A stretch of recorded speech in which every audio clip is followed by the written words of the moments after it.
বহু জেলায় কিন্তু স্ত্রী স্বামীর বিপক্ষে যাবে। এবার যা আরম্ভ হয়েছে বাংলাদেশের মানুষরা দেখাচ্ছে এদেশে রাম বাম আর অন্য কোন দেশের আধিপত্য যারা কায়েম করতে চায় তাদের আর ইসলাম হবে না। আর কথা বলে না কেন? এই দেশ চলবে মানুষের এই বিশেষ করে এই 24-এ সিদ্ধান্ত অনুযায়ী। আমি 47 দেখিনি, আমি 52 দেখিনি, আমি 71 দেখিনি, কিন্তু অস্বীকার করি না। যেটা দেখেছি এই 24 এ অনুযায়ী দেশ চললে আমার মনে হয় দেশটা শান্ত থাকবে।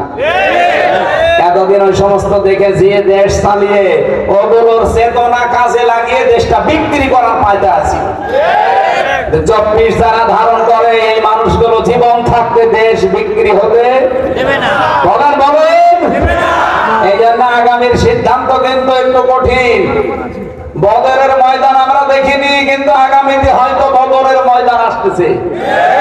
বদরের ময়দানে নবীজি বলেছিলেন আমার কেমন যেন লাগছে, কারণ বাবার বিরুদ্ধে ছেলে অস্ত্র ধরবে, স্বামীর বিরুদ্ধে স্ত্রী অস্ত্র ধরবে, বড় ভাইয়ের বিরুদ্ধে সাদা অস্ত্র ধরবে। এরকম কঠিন ময়দান নবীজি নিজেও ইতস্তত করছিলেন।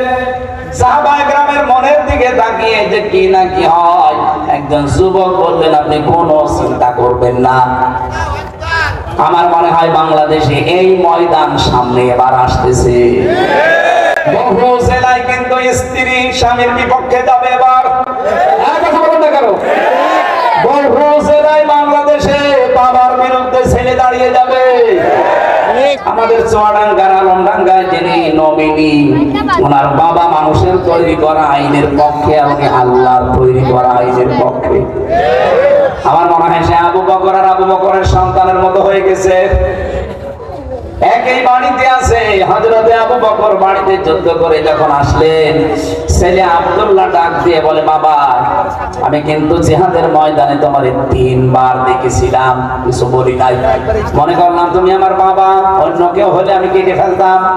হযরতে আবু বকর খাবার খাচ্ছিলেন, খাবার রেখে দিয়ে হুঙ্কার দিলেন সন্তান 3 বার তুমি দেখার পরও কিছু বলো নাই, আল্লাহর কসম যুদ্ধের ময়দানে যদি তোমার আমি একবার দেখতে পেতাম একবারই আলাদা করে ফেলতাম।